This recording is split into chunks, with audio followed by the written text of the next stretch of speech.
This is Daily Blast Live. We're talking about what you're talking about. You all ready for this? This is a sham. No. Y'all, Just stop. get real. Welcome to DBL. It is day 5 of the war in Israel, and the military there ramped up airstrikes against targets in Gaza as Israeli troops are gathering in large numbers along the border. So yesterday, President Biden addressed the nation, condemning the attacks by Hamas and pledging support, saying, "We stand with Israel." Meantime, some of the atrocities from this weekend's attack by Hamas are coming to light. Children brutally murdered, women raped, taken away. Now, one of the most brutal stories we've heard, and we spoke about it yesterday, is about a grandmother who was taken and killed by Hamas and then posted the video of her murder on her Facebook page for her whole family to see. Hamas then burned down her house. Today, we are speaking with her grandson. Please welcome Yoav Shimoni. Yoav, it is our honor to have you here, and I just want to say Yikadal v'Yikadash Shemei Rabbah, amen, for your grandmother. Erica, please. Amen. Thank you. First of all, our hearts are with you. Our prayers are with you. First off, how are you doing? Yeah, I'm trying to cope. It's a bit hard with, first of all, the distance, as I'm currently in Canada, and with the feeling of not knowing anything, the uncertainty of the whole situation. And my uncertainty is currently the fact that we're still trying to locate the body. We're trying to find a burial place because my grandmother did request to be buried in the kibbutz that she loved so much. But currently, as you mentioned, it's burned to the ground. And I cannot even imagine what her neighbors and the other colleagues we've had and the other friends from the whole surrounding area are feeling right now, seeing their families kidnapped, and uncertainty of those families must be heart-wrenching. And that is, so yeah, it's just very, very debilitating feeling right now. Yeah, thank you so much for joining us under these horrific circumstances. And, you know, everyone says thoughts and prayers, but really we have no idea what you're actually going through right now. So again, we're so sorry, and thank you for joining us. Did you actually see the video of your grandmother, and do you have any idea what that was before you watched it? So I did watch the video, unfortunately, and the way it came about is we were all asking for each other's safety in our family's group chat. And mere 10 minutes before the video, we all saw the video, and my mom and my aunt were talking to my grandmother and assuring her safety. And my grandmother was more concerned about their safety and making sure that they're safe. And not 10 minutes after that, her last message was sent, my sister flagged in our family group chat that she posted a video on her Facebook. And then when we turned to Facebook, I saw a video on her page with her hands clenched on her chest, covered in blood, lying on the floor, surrounded by men with guns. And for the first few hours, I kind of was in disbelief. I didn't want to believe that video was real, and because Israel and the news media has not confirmed and it has not announced the foot infiltration into Israel.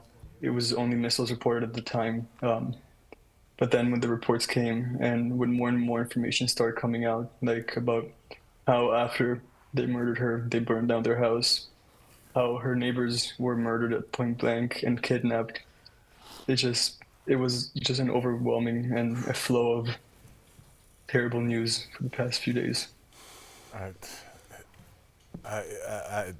We don't have words. We talk for a living on this show, and I don't know if you've ever heard I don't know if I've ever heard anything like what you just described or what you must be going through. But I do want to ask you, because unfortunately this horror might possibly not be over, because your family is all in Israel. So have you heard from them? Have you spoken with them? How are they doing? So I constantly speak to all of them. They are currently safe.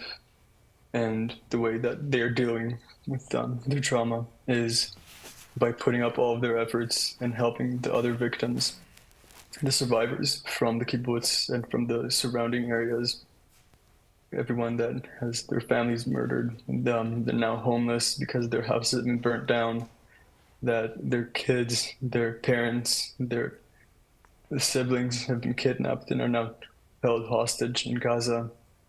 So my family is currently in Eilat, providing shelter, food, medicine, and support to all of these people.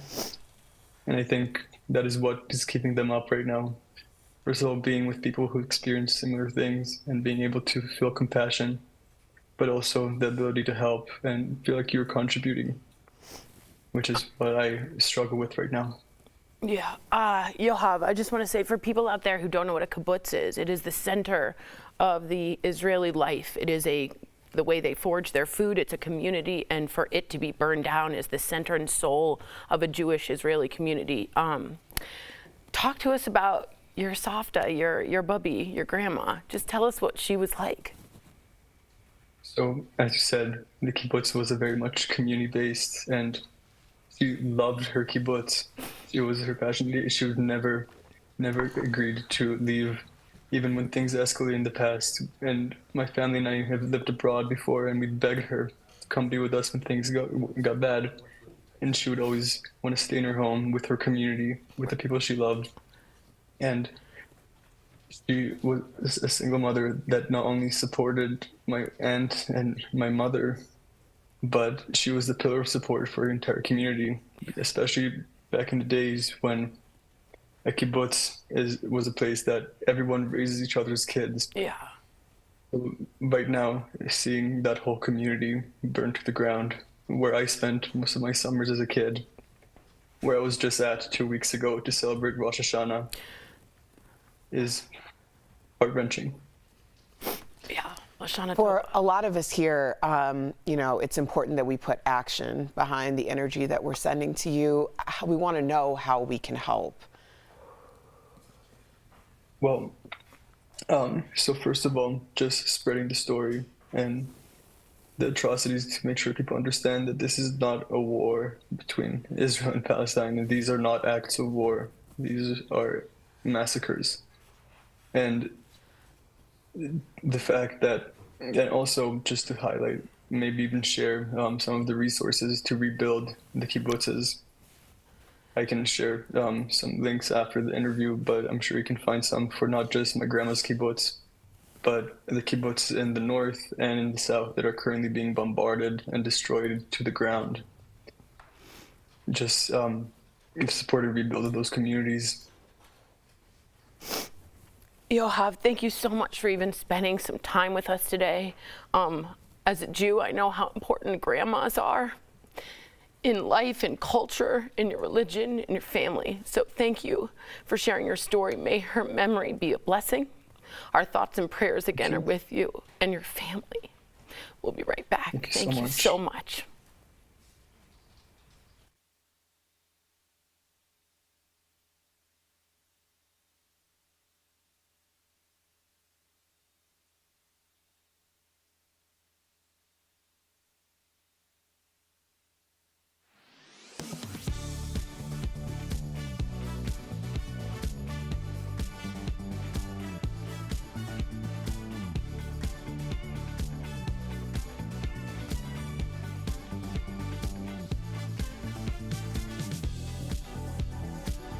All right, so listen, Al kind of summed it up. I don't know why. I'm usually very emotional about everything, and it's so horrific that my mind doesn't even know how to compute what he was saying.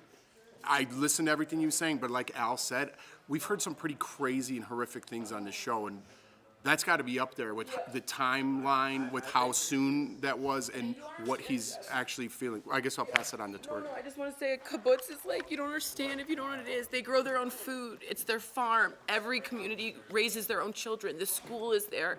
The temple is there. Culturally, it is the heart and soul of Israelites. That is everything. And to burn it down is really horrific. And Jews are, when they're killed or dead or when their time is over, you're supposed to be buried within 3 days. And none of these bodies can be found, and they can't bury them within 3 days. And it's important in our cultural. And, you know, just the person holding this camera knows. You understand, Ira. So, Bert understands anyone Jewish in this. And it's not just Jews. I don't think you have to be Jewish. You don't. You don't. Yeah. But there's a sense when he's, you know, you think you're Ima, you're Abba. Everybody relates to their grandmother I think, Yeah. at a different level. Yeah, it's I mean, culturally so important. Erica might, Jack, Al might, we might. It's just, it's not, I don't know that it's just a Jewish thing. I don't. Right. You're right. It's you're right. So I was. There's been a couple of times I can remember on the show where I'm just like, Fuck, man. in real time during the interview, I'm like, how are you talking right now? I mean, He's in shock. the strength. He definitely. Yeah, he's is. in shock. I mean, I think we all are. So. Okay.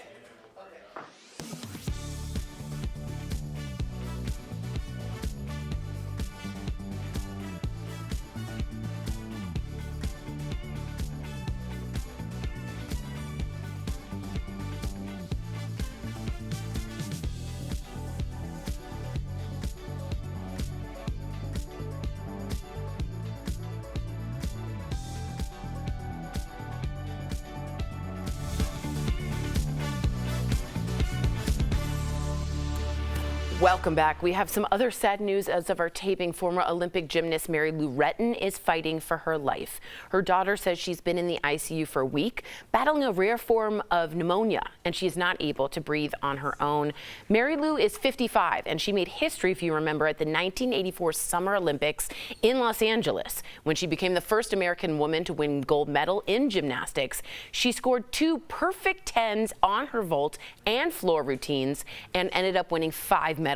She was also famously that first woman featured on the Wheaties cereal box. I remember that too. Her daughter said Mary Lou is not insured.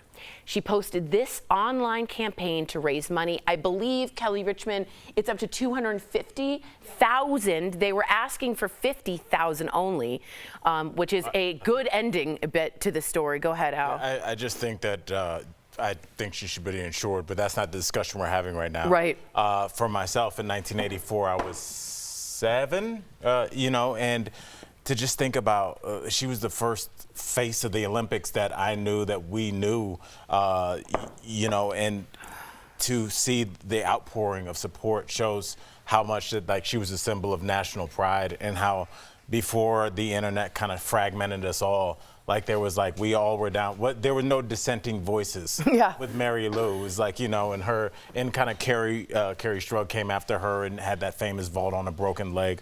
So, you know, I just wish her well. And pneumonia, I lost a friend to pneumonia less than 6 months ago. He's a Division I college football player. Wow. He worked in construction. He's a physically fit person. So, you know, anything can happen. So, like, just like anything bad can happen, anything good can happen. So your money helps, but your thoughts and your energy, channeling my energy for my sister here, like, that helps too. Yeah, hard. I know. Erica, it's a rough morning. Yeah, this has been very difficult. I don't think you need to fight that. Yeah, we understand. It's Jeff, a lot. We'll give you a second. Jeff, do you remember the Wheaties box? Yeah, well, that's what I was going to say. I remember Mary Lou from the Wheaties box. And yeah, it's a tough, to be honest, like, it's weird talking about this because hopefully, like Al said, you're making a glass half full. She does pull through, but she's you know, it's a sad morning. It's tough to wrap your head around something like Mary Lou I'll right say now, this on with what just happened. Something positive though, Jeff, you know, I think we all want to do one thing in our life. And her hitting that vault, that was it. We all want to do one great thing, and Mary Lou represented an entire country. And if you think about where we were in 1984 as a Cold nation, War, yep. Cold War, Yep. it was a big deal. You're right. And it's hard to contextualize it now. But shout out to Mary Lou. You're right. She put our Olympics team on the map. You're absolutely right. And thoughts out to her and her family. We'll be right back.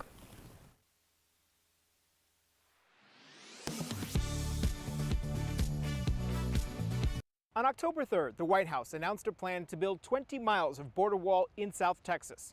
Several verifying viewers, including John and Brandon, reached out to ask if this is a reversal for President Joe Biden. So, let's verify. Did Biden previously say he wouldn't construct any more of the border wall? Our sources are the Department of Homeland Security and remarks made by Biden. In 2020, on the campaign trail, Biden told a panel of journalists that, as president, he would not expand the wall. There will not be another foot of wall constructed on my administration. Once elected, on his first day in office, he issued a proclamation to pause work on each construction project on the southern border wall. So, yes, President Biden did previously say he wouldn't construct any more of the border wall. However, Biden argues he had little choice in stopping this new construction. In 2019, under then-President Donald Trump, Congress passed a spending bill that earmarked more than $1 billion to build this section of wall. And CBP said unless Congress cancels these funds, the law requires DHS to use the funds consistent with their appropriate purpose. Since that was never done, the project is moving forward. Biden's Secretary of Homeland Security also acknowledged there is presently an acute and immediate need to construct physical barriers. With Your Verify along the U.S.-Mexico border in San Diego, I'm Brandon Lewis.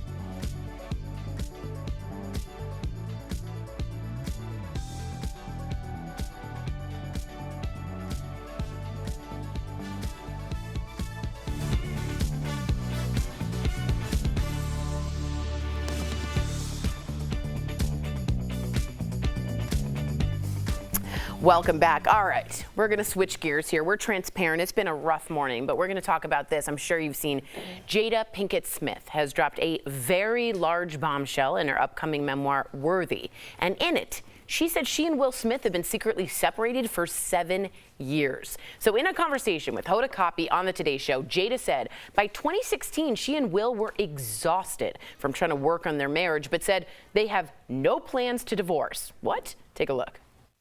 I think just not being ready yet. Still trying to figure out between the two of us how to be in partnership, right? And in regards to how do we present that to people, you know? And we hadn't figured that out. I made a promise that there will never be a reason for us to get a divorce. We will work through whatever. And I just haven't been able to break that promise. But you still live separately. We live separately. Jada also talked about what was going through her mind when Will slapped Chris Rock at the Oscars last year. She said she thought it was a skit at first. She was unclear why Will was so upset because they were not husband and wife and had been living separately for years. I think that's in reference to when he said, "Keep my wife's name out of your blank mouth." She was like, whoa, he said wife, we're not husband and wife. This shocked me. Did it shock the panel? Didn't get the memo. Yeah. Yeah, there's a lot of things I look at. I think overall, and maybe what we can take away as a panel and maybe hopefully as a viewer, is I look at the word commitment like we're still together. And they're honoring this commitment that they made, which is noble. But I don't think that's always the best path. I think sometimes things don't work. Yeah, you've always said this. It's hard. It's like if you had a business and it was underwater. Erica, somebody's been open about filing bankruptcy. You were like, I'm starting over. I made a commitment to do this thing. This did not happen for me financially, and I started over. As somebody that was in a divorce, we didn't stay together. We started over. Now she just got back from her honeymoon, and she's happy. I think letting something go isn't a failure. I think you learn from, Jeff, you say this all the time. Yeah, this is weird because the whole thing is weird, right? They're very open on Red Table Talk, and they talk about their feelings and honesty and truth, and that's what's most important. But then they were covering something up. Totally. At the same token. So they were saying, we were separated then.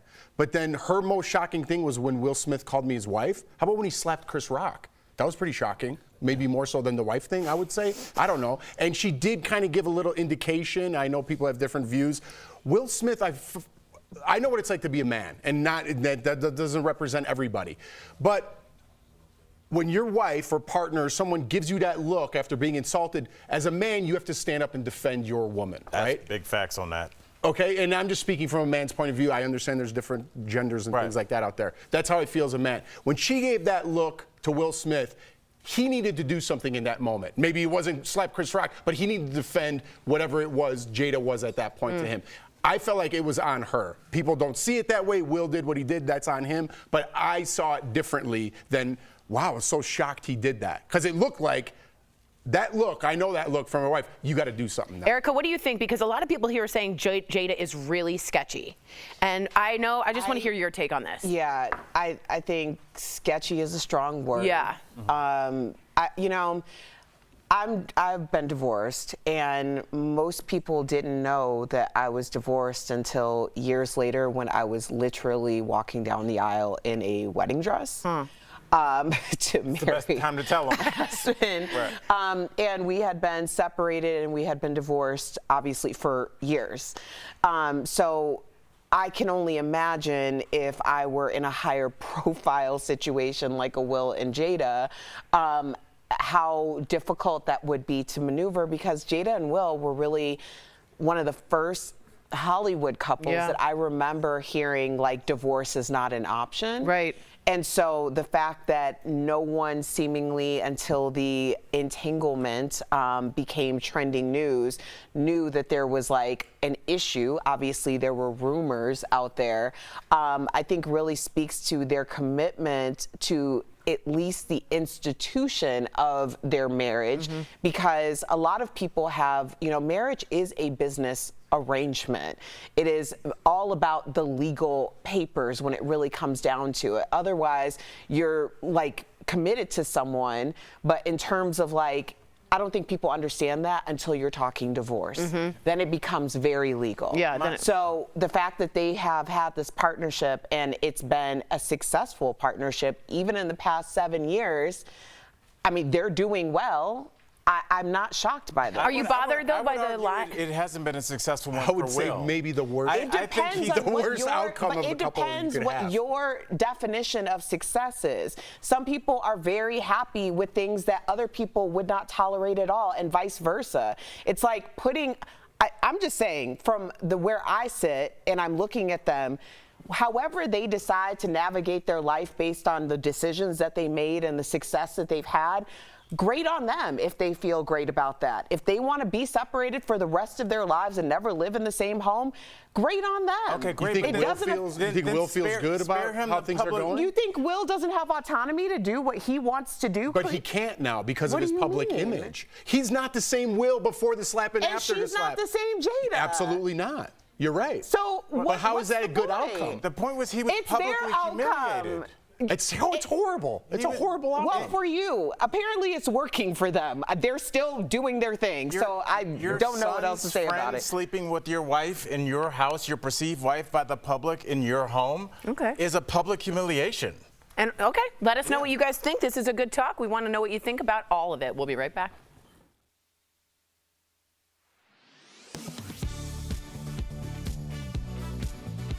At multiple Walgreens stores nationwide, pharmacists walking off the job. Not for higher pay, they say, but for health and safety reasons. We're so busy running ourselves ragged. It's like a marathon. And seeing, customer safety be at risk as well as our own. Tammy, who asked us not to use her full name, works as a pharmacist technician at a busy Walgreens in Minnesota. She says she joined at least 10 of her colleagues who did not report for work on Monday.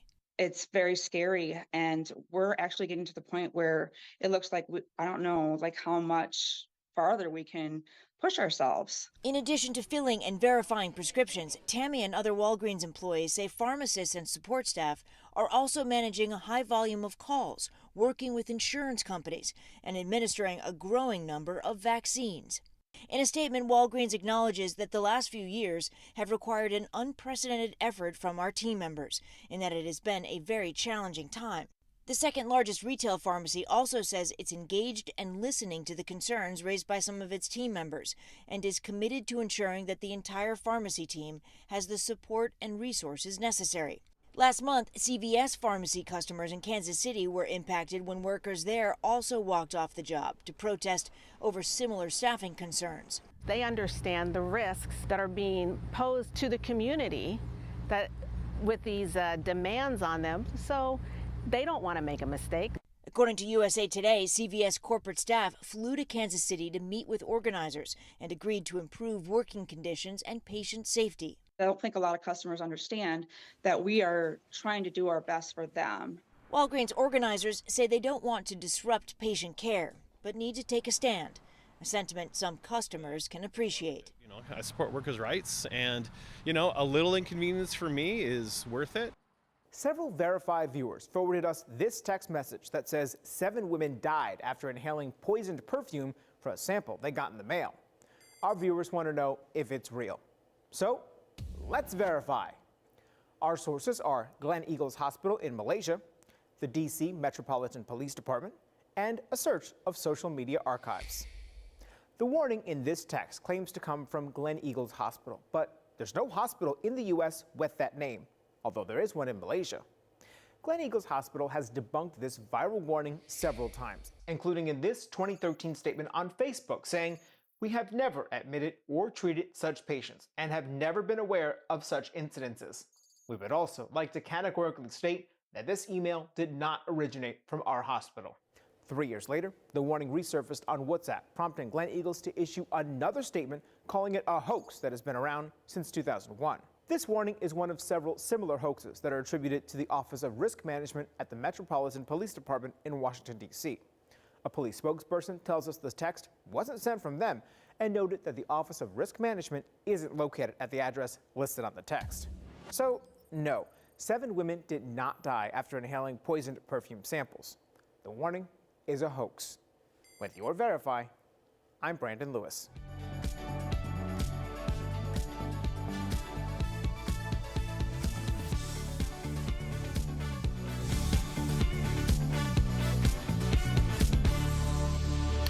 Welcome back. Even the most reliable cars can break down or have issues from time to time, like my Prius. To be prepared, talking about me. No, keep these handy tools in your car. That's today's Auto Alert, sponsored by Ox Car Care. First up, a tire pressure gauge, am I saying that right, is smart to keep in the car, especially as the weather cools down and your tires may need to be refilled.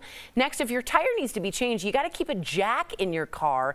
It is a must for doing it on your own. Lastly, consider always keeping jumper cables in the back. You never know when you or someone else may need help starting a car. Ox Car Care is dedicated to providing you with an amazing auto protection plan experience that works with your budget. So if you're looking for better car care, give them a call at 1-800-946-5040. True story. My Prius didn't start, and Brianna and Peter came out with a little box that Brianna had got for Christmas. And it was tiny little wires, and within a second, it revs up your car. So you don't need those chunky cables. There's a little box. Okay, well, thank you for that description. We'll go out and look for that. The little box with the wires. Yes. We'll see you tomorrow. It was a good show.